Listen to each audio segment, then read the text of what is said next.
No, thank you. Good afternoon. I'm honored by this opportunity to address the 142nd General Conference of the National Guard of the United States. And I want to thank you for the invitation, and thank you, General McGuire, for the introduction. As you all know, as was mentioned, this is personal to me and the entire Biden family. We're a National Guard family. I can still remember the phone call I got while I was commuting down to Washington, D.C. as U.S. Senator in 2003. It was my son, Beau Biden. He was then the Attorney General of the state of Delaware. He said, Dad, where are you going to be on Friday? And I said, well, where do you want me to be? And he replied with an address. And I said, so what are you going to be doing there? What do you want me there for? He said, Dad, I want you to pin on my bars, become a lieutenant in the United States Army National Guard. Sonny, you just got home from Kosovo not too long ago as Assistant U.S. Attorney. It was a moment, though, of incredible pride for both of us. For me as his father, seeing my son, the man he's become, and for Beau, because he felt the call to duty and service so actively, like acutely, like all of you have. You know, that was a moment when there were significant overseas deployments for the wars in Iraq and Afghanistan, sustained and repeat deployments for Guard members.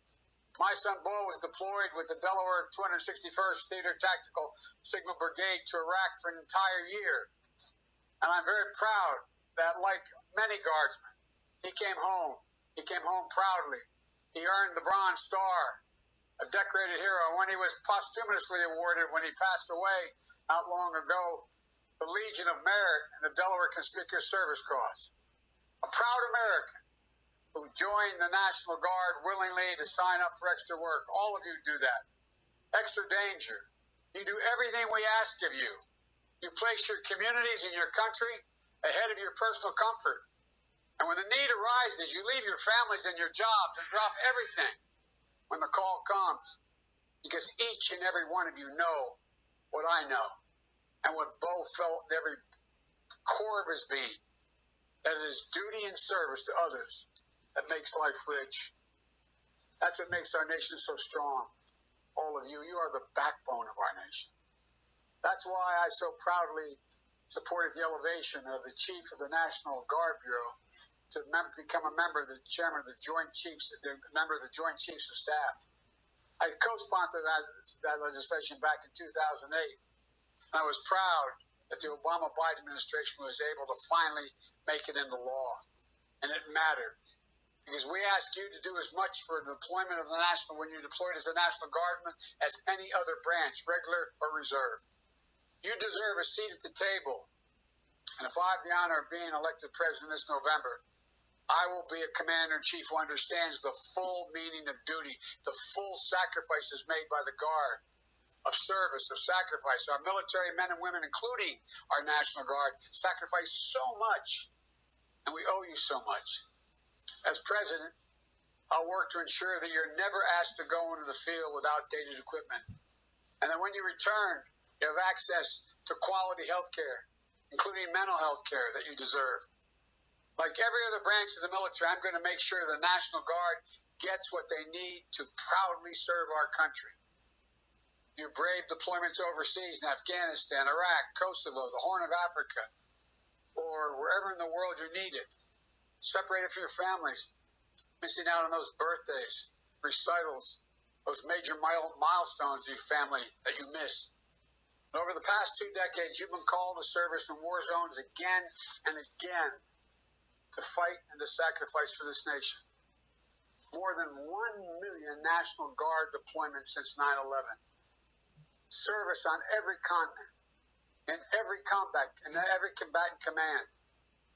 You know, and still more than 16,000 Guardsmen are deployed as I speak to you, and hotspots around the world as I speak. Along the way, you've borne a heavy burden of loss.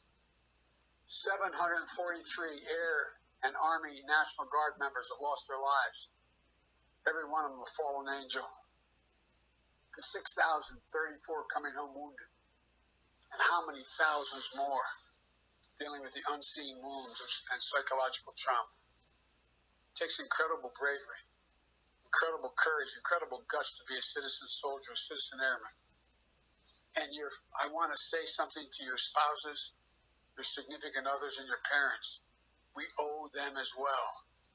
We owe them for the service you're providing us. You know, this year has been particularly hard on Guardsmen. With a record number of people deployed here at home, 95,000 Guardsmen and women called up domestically, including to help deal with the threat of COVID-19, building field hospitals in major American cities, conducting COVID-19 tests on hundreds of thousands of your neighbors, transporting medical supplies, risking your own health, to help our nation battle this virus. You have called out, help keep the peace as the country continues to struggle and overcome our racial justice crisis. You've been sent to help lead our hurricane and disaster relief responses, with National Guard on the ground right now in Texas, Louisiana, to help respond to Hurricane Laura, and hundreds of Guard soldiers and airmen called out in Iowa in the wake of that devastating derecho. I mean, it's astounding when you see it. Fighting wildfires in California and Colorado. And they're doing all this even as I'm sure many of you are struggling with your own personal challenges in the middle of this crisis. You're caring for a sick loved one, or if you're facing economic hardship because your hours have been cut back on your regular job, or your spouse lost their job, or if you've got children at home from school and wondering how in God's name I'm going to keep up with my Guard duties and their education. The hard truth is, it didn't have to be this bad, this pandemic. It's worse for all of us because the administration didn't have a plan. How have they responded instead? By cutting federal funding for the National Guard, by forcing states which are already facing budget crisis and dealing with the economic fallout of the pandemic to pay a 25% share of your deployment. Started off as 100%. Now it's they pay 25%. They're required to pay 25%. Been fully funded by the federal government in the past, while also refusing to give states the funding they need to deal with the economic fallout of this pandemic. They have to balance their budgets. The federal government, there's a proposal that give the states billions of dollars to help them keep you on the job, keep our first responders on a job, our teachers and the like. And by threatening to end National Guard orders just one day before federal benefits would kick in, fortunately, it didn't happen. By standing and recommending that you should be deployed to, quote, dominate your fellow citizens for exercising their rights to peacefully protest, and threatening if governors didn't do something, President would. We're so much better than this. You deserve so much better. It's long been my belief that we as a nation have many responsibilities. We only have one truly sacred obligation: to properly train and equip the women and men we send into harm's way, and to care for them and their families, both while they're deployed and after they come home. I'll be a commander-in-chief who meets this sacred obligation to our service members, our veterans, and their families. I'll be commander-in-chief who listens to the guidance of our generals and our hard-working intelligence community and not denigrate them. I'll be a commander-in-chief who makes sure that our National Guard and their families have the support and the resources they need, not one who diverts more than $1 billion in National Guard funding to pay for a border wall, taken out of the National Guard for a border wall. It's not really keeping us safe. I'll restore respect for our civil-military relations. That's the bedrock principle of our republic.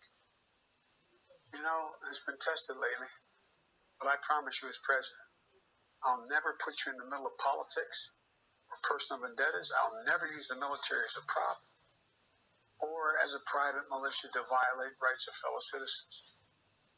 That's not law and order. You don't deserve that. The country doesn't deserve that. It's not the oath we swear to uphold.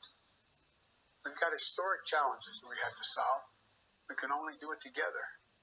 Here's one more promise I make to you. As president, I will never, never, never stand silently in the face of intelligence reports that the Kremlin has put bounties on the heads of U.S. troops serving in Afghanistan and do nothing about it. It's an unconscionable thing, because I know from experience not only the pride military members, family members feel, but the fear and anxiety they live with while their loved ones are deployed in harm's way. Jill and I prayed for our deceased son Bo's safety every single day he was with his unit in Iraq. I can't imagine the sense of betrayal the parents of our women and men deployed in Afghanistan felt when that news broke. To know that the President still hasn't even raised the issue with Vladimir Putin. I know Putin. He knows I'll do more than raise it. If I have the honor of serving as Commander-in-Chief of the finest military in the history of the world, our troops and their families will never, never have to wonder what side I'm on. You know, President Biden and Vice President Harris will have your back. Not just your backs, the backs of your family and your loved ones as well.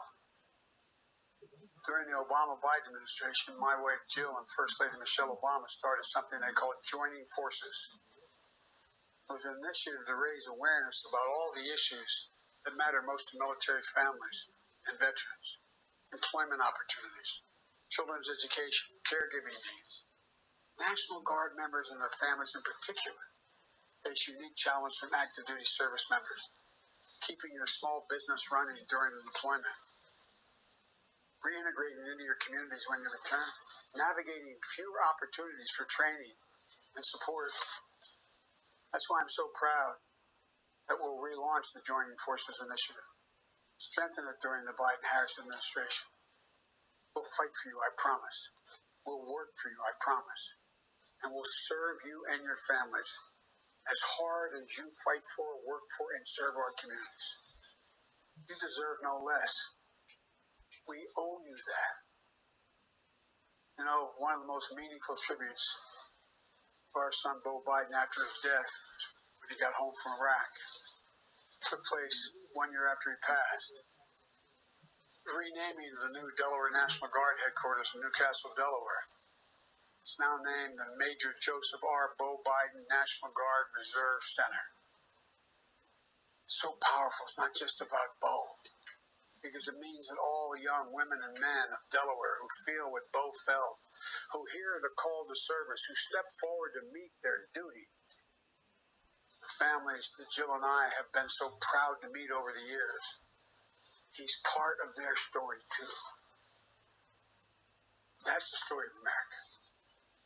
Ordinary women and men achieving extraordinary things for their country. And I thank you all for what you do, for all of us. Thank you for all the sacrifices you made. Thank you for who you are. I mean it from the bottom of my heart. You are America's backbone. God bless you all, and may God protect our troops. Thank you. Thank you, Vice President Biden. We appreciate